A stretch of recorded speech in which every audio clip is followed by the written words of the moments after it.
Hello guys, तो आप सभी जानते हैं कि एग्ज़ाम आने वाले हैं और इस बार जो एग्ज़ाम होंगे वो सभी यूनिवर्सिटी के ऑफलाइन एग्ज़ाम होने के ज़्यादा चांसेस हैं।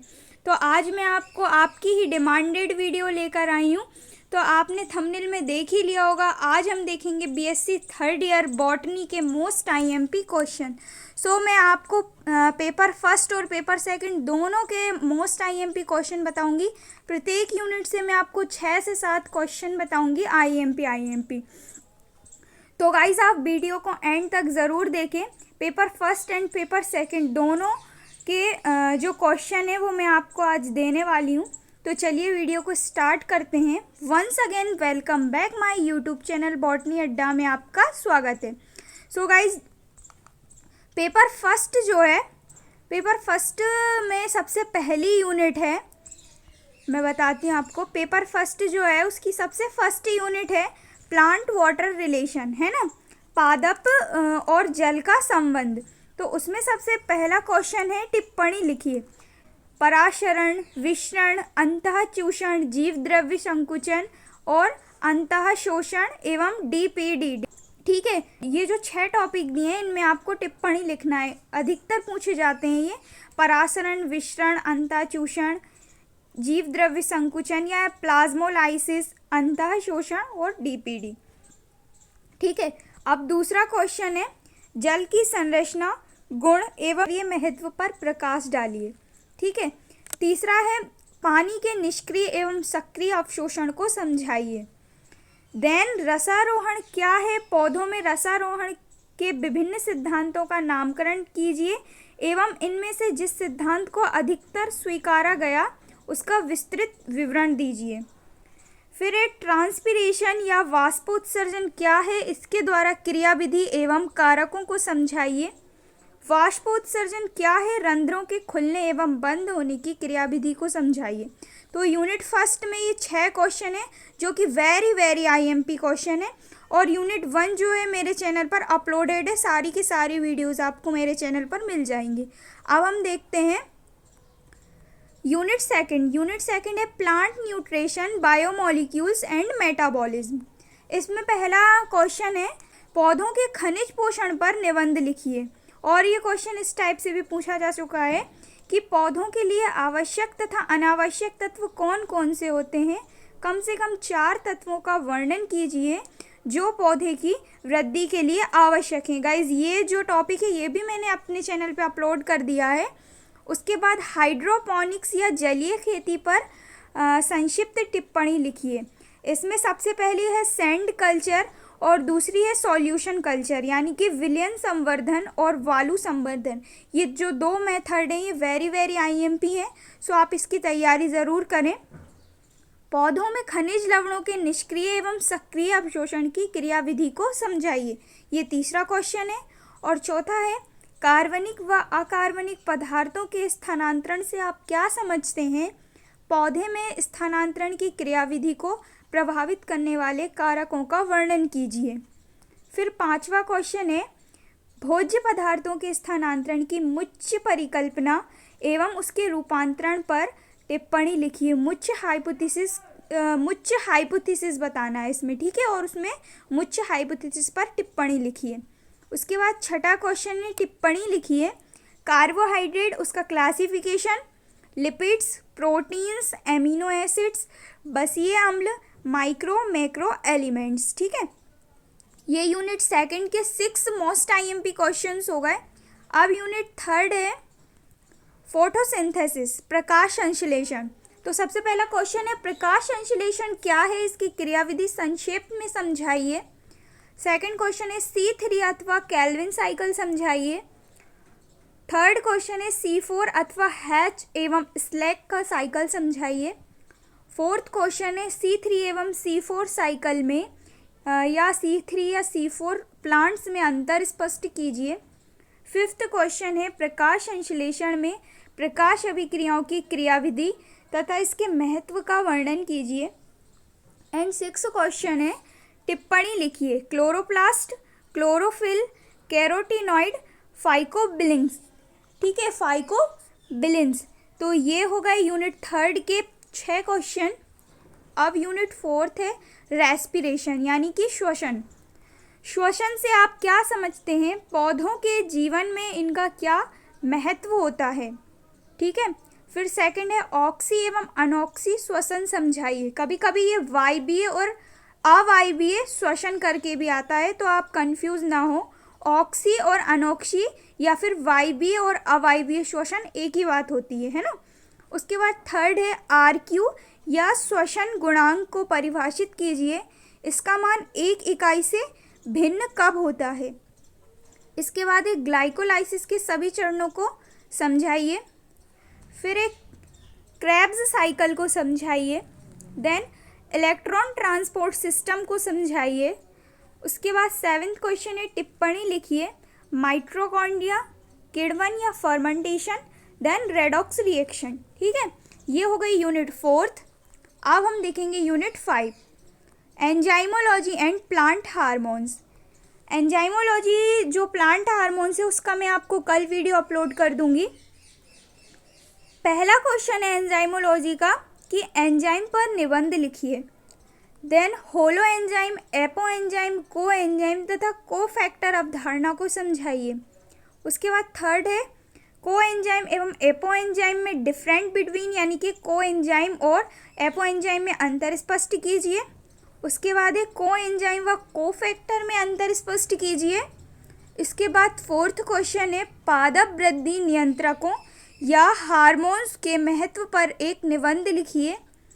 उसके बाद पादप हार्मोन्स क्या है, ऑक्सीन्स अभिक्रिया की कार्यविधि की विवेचना कीजिए।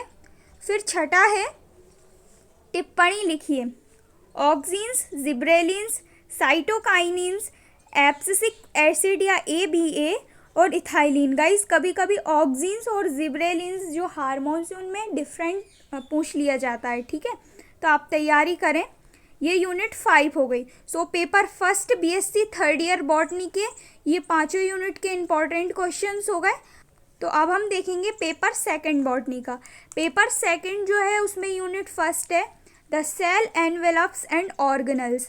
तो इसमें फर्स्ट क्वेश्चन है प्लाज्मा मेम्ब्रेन की संरचना के लिए दिए गए विभिन्न मॉडल का वर्णन कीजिए। फिर सेकंड क्वेश्चन है प्लाज्मा मेम्ब्रेन की संरचना, रासायनिकी एवं कार्यों का वर्णन कीजिए। थर्ड क्वेश्चन है कोशिका भित्ति या सेल वॉल की संरचना एवं कार्यों का वर्णन कीजिए। 4th क्वेश्चन है कोशिका भित्ति किसे कहते हैं, इसकी उत्पत्ति, आकार एवं कार्यों का वर्णन कीजिए। 5th क्वेश्चन है एक प्रारूपिक कोशिका की अल्ट्रा संरचना को समझाइए। यूकैरियोटिक और प्रोकैरियोटिक दोनों में से किसी की भी संरचना के बारे में पूछ लिया जा सकता है। और फिर छठा क्वेश्चन है टिप्पणी लिखिए। केंद्रक, न्यूक्लियस, हरित लवक, माइटोकॉन्ड्रिया, गाल्जिकाएं और रिक्तिकाएं, वैक्यूल्स, ठीक है। यूनिट 1 हो गई। अब यूनिट 2 है क्रोमोसोमल ऑर्गेनाइजेशन, ठीक है। क्रोमोसोमल ऑर्गेनाइजेशन यूनिट 2 है। फर्स्ट क्वेश्चन है गुणसूत्रों की अल्ट्रा संरचना का सचित्र वर्णन कीजिए। उसके बाद सेकंड क्वेश्चन है सेंट्रोमियर की स्थिति के आधार पर गुणसूत्रों के प्रकारों का वर्णन कीजिए। सेंट्रोमियर की स्थिति के आधार पर गुणसूत्रों के प्रकारों का वर्णन कीजिए। फिर थर्ड क्वेश्चन है टिप्पणी लिखिए। लैम्प पुरुष क्रोमोसोम्स, पॉलीटिन या लार ग्रंथि क्रोमोसोम्स और थर्ड है बी क्रोमोसोम्स। फिर 4th क्वेश्चन है कायिक कोशिकाओं में होने वाले विभाजन की अवस्थाओं का सचित्र वर्णन कीजिए। उसके बाद कोशिका विभाजन से आप क्या समझते हैं, अर्धसूत्री विभाजन का वर्णन कीजिए। उसके बाद समसूत्री विभाजन की विभिन्न अवस्थाओं का वर्णन कीजिए। ये तीनों क्वेश्चन एक ही हैं लेकिन 3 टाइप से पूछ लिए जाते हैं। उसके बाद 5th क्वेश्चन है गुणसूत्रीय परिवर्तन को परिभाषित कीजिए तथा इनका वर्णन स्वच्छ चित्रों की सहायता से कीजिए। देन 6th क्वेश्चन है, छठा जो क्वेश्चन है वो है बहुगुणिता और असुगुणिता पर टिप्पणी लिखिए। और उसके बाद 7वां क्वेश्चन है वॉटसन तथा क्रिक के द्वारा प्रस्तुत DNA की संरचना को स्पष्ट कीजिए।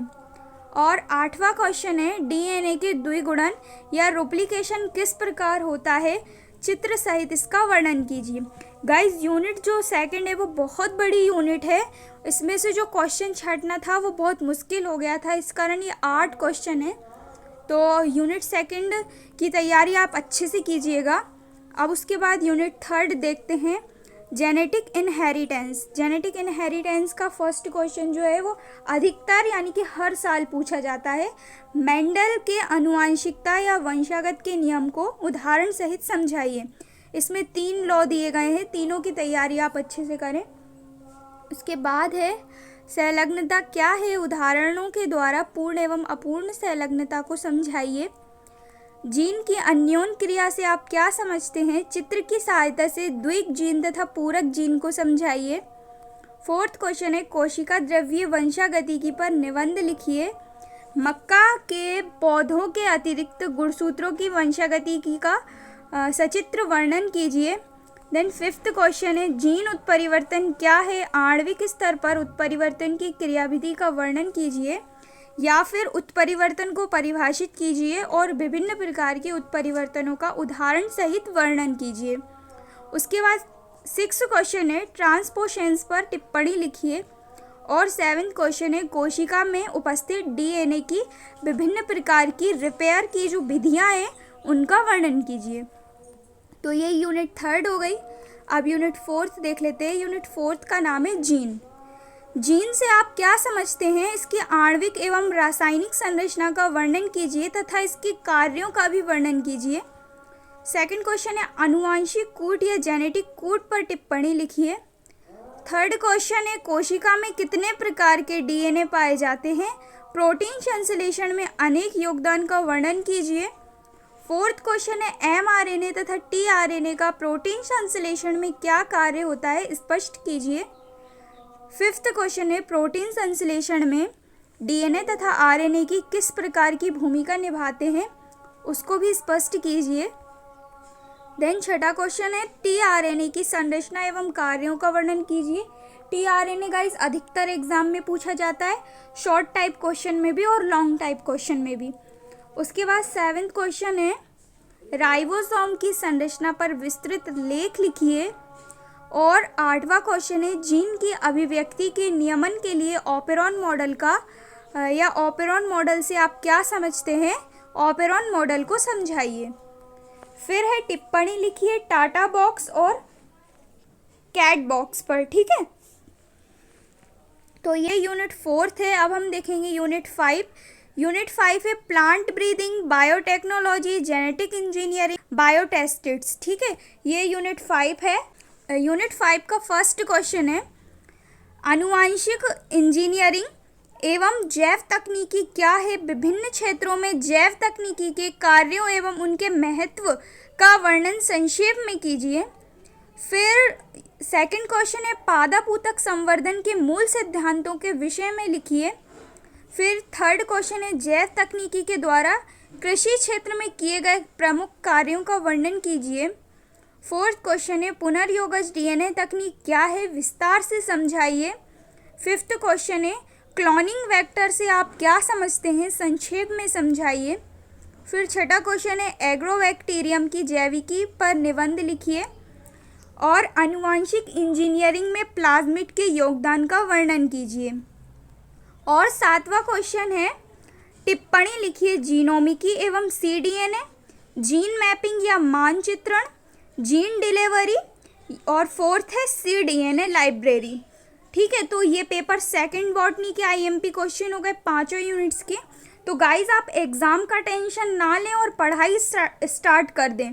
बॉटनी के आईएमपी क्वेश्चन मैंने बता दिए हैं, आपको शॉर्ट टाइप या ऑब्जेक्टिव टाइप क्वेश्चन चाहिए हो तो आप मुझे बेशक कमेंट करके बताएं। और जिस भी टॉपिक के आपको या जिस भी जो सब्जेक्ट है आपको उसके जो भी वीडियोस चाहिए हो वो भी मुझे आप कमेंट करके बताएं। मैं आपको वीडियो अपलोड करने की पूरी कोशिश करूँगी। सो गाइस पढ़ते रहें और आगे बढ़ते रहें। ये जो मैंने आपको क्वेश्चन दिए हैं ये आप उन्हें अच्छे से प्रिपेयर कर लें। तो मिलते हैं नेक्स्ट वीडियो में नेक्स्ट और न्यू टॉपिक के साथ। गाइस बहुत मेहनत लगी है ये जो टॉपिक बनाने में है। सो आप वीडियो को लाइक एंड चैनल को सब्सक्राइब ज़रूर करें। So thank you so much for watching.